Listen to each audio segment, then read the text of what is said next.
This video is going to be very special. It's all around how to find meaning and purpose the easy way. I think this is such a mysterious, hard thing.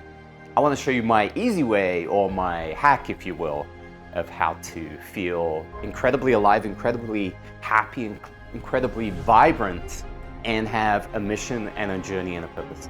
All right, so straight into the good stuff. All right, so we've all seen movies, amazing movies, where people have gone through breakups, gone through divorces, or just been lost, feeling maybe, I don't know who I am anymore, and we have to go on this epic, big journey, traveling the world in the movie to find our purpose, which those explorations are beautiful. Absolutely encourage people to travel as much as possible. I loved it. But I didn't come back from a trip finding my meaning and purpose. I think we can simplify this a little bit. This is how I do purpose and meaning. To me, purpose and meaning is really about feeling something deeper and something that expands bigger than me. So typically this would be something that lights you up so much that you're overflowing with this thing that you can use it to help other people. I was recently at Brandon Burchard's amazing high performance coaching summit. The words he used really helped nail this. Instead of meaning, focus on a meaningful pursuit. This says a couple of things to me. It means that you can change your meaning at any time. You can change your pursuit. For 5 years, you can be chasing this thing, and then suddenly the energy towards what you're doing changes and transforms into something else.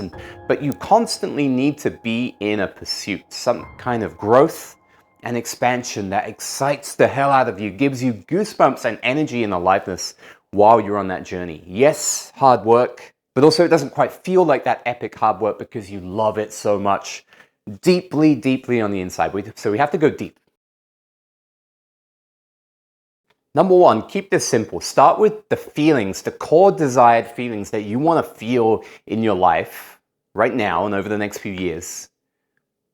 And build all of your goals and bigger dreams and bigger visions around those feelings. So one incredible book is The Desire Map. I've mentioned this before in my shorts. Not wearing my shorts, but you know, my YouTube shorts. And this is by Danielle Laporte. And she talks about goals with soul. And I love that. Goals with soul goals. I love that. Soul goals. And so every goal that you build from now, know why you're building it from a feeling level. Start with the feeling, add goals on top, add a mission on top, add a vision on top of what you want to build and why. Like Simon Sinek said, start with why. And I love this too, 150 positive feelings in this book. So I went through and I highlighted the ones I want to feel. I want to feel adventure, I want to feel aliveness, authentic, bold, brave, calm. These are all my ones. I want to feel cheerful, I want to feel closeness, confident, connected, courage, creative, curious, daring, decisive, determined, dynamic, embodied, energized, enthusiasm, freedom, friendly, generous, kindness, grateful, grounded, happy, hope, innovative, kind, loving, luminous, magical, mindfulness, masculine, momentum, open-hearted. The list goes on. So that is a wonderful exercise to do. Start with your core desired feelings. You got 150 in this book, and then build a meaningful pursuit towards the way you want to feel. All right, so number two, expanding on the feelings. Who do you want to be? You can be anyone. You can change at any point in your life, no matter how young or old you are. No matter where you grew up or what you've been through, you can change at any point.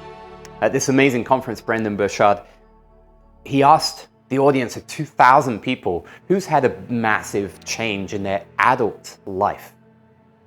You know how many people put their hand up? Everyone.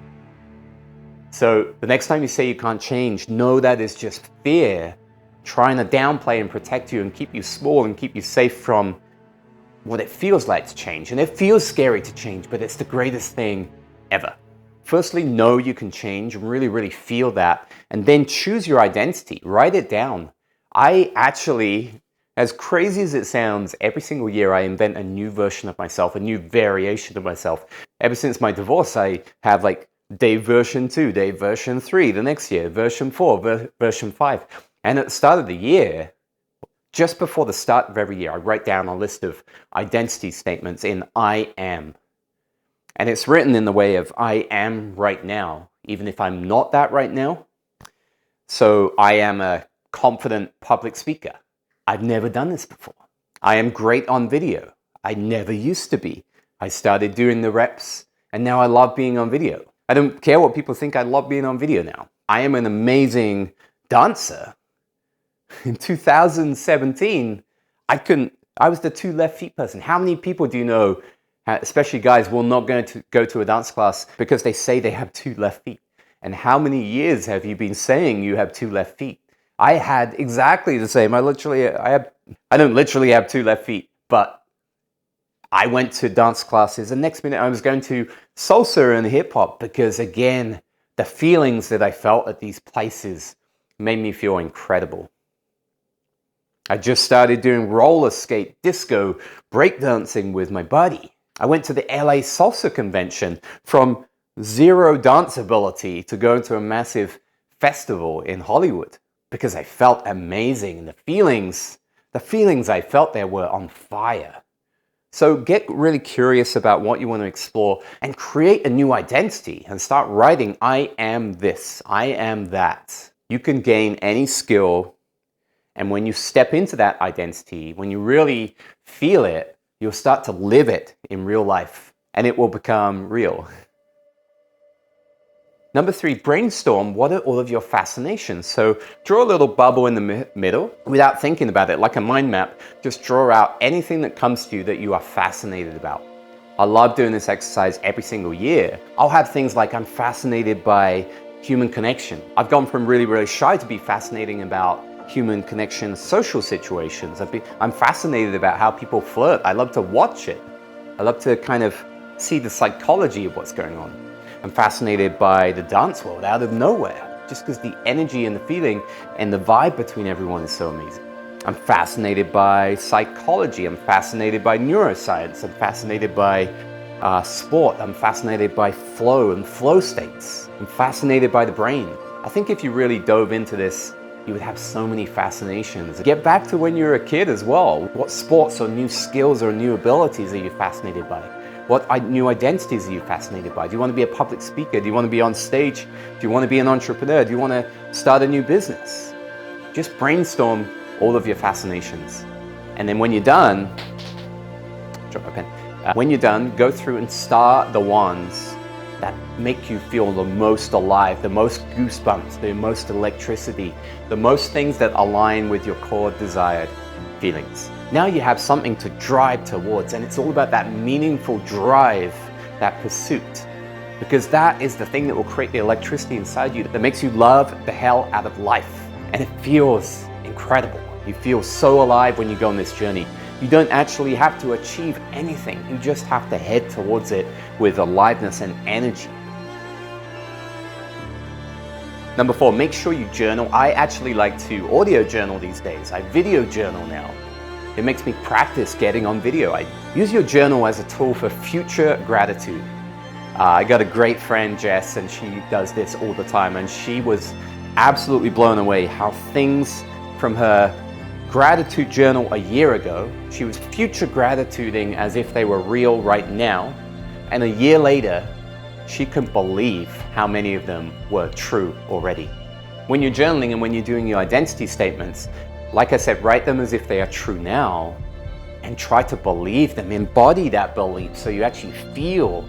You close your eyes and vision if it's true right now. How does it feel for me to step on stage one day in front of 1 million people, giving a talk like Tony Robbins does, or a Tom Billy or a Jay Shetty on stage to thousands of people? You know, how does that feel? Write it in your journal in as much detail as you can until it lights up every single cell in your body, until you feel the fire, you feel the goosebumps. You'll very quickly be on the journey to know what your purpose and your meaning is, because you know what actually lights you up the most, and you will focus towards that. When you feel future as if it's right now, your body and your nervous system cannot tell the difference. It experiences it as if it's real. This is not some mysterious thing. This is absolutely real. I've seen time and time again people do this and then absolutely nail their future gratitude. All right, so we're well on the way to our meaningful pursuit. And very easy, look at the core desired feelings, the identity that we have to step into as if it is now, the future gratitude as if it is now, and embodying that, and then all the things we're fascinated about, and head towards all of those things. And now, here's where it gets really, really cool, because the online world, you can build anything. You can build courses for anything. You can sell anything. And if your selling is serving something bigger than you that can help other people, when you go on this journey, you're one step ahead of people that haven't been on the journey yet. And so you can help sell to other people. So number five is you can create a career or monetize your mission. You can monetize your mission if it is something that serves many other people. So if many other people are stuck with a problem, an existing problem, along the journey that you have gone on, and you've solved it, and you've overcome it, and you've lived the story, you can help other people overcome that thing too. You can turn that into a career, a course, a book, a TED Talk. You can monetize your mission and purpose, and that is a beautiful thing, because selling, when it's purpose-driven, selling is serving and helping other people. All right, if you appreciated the video, please, as always, subscribe, because these videos take so long and I want to spread them to as many people. I want to spread my mission and purpose to as many people as possible. Hit the subscribe, hit the bell icon, and throw a comment below. What is your meaning and purpose? Or where are you stuck? Check out the Freedom Map, Aliveness Map video. The link will be somewhere in the description. And that is like a secret map from going from feeling really stuck to feeling really, really alive in your purpose and your mission. Take care, my friends, and remember, everyone can change at any age, and it just takes mindset, action, and courage. See you in the next video.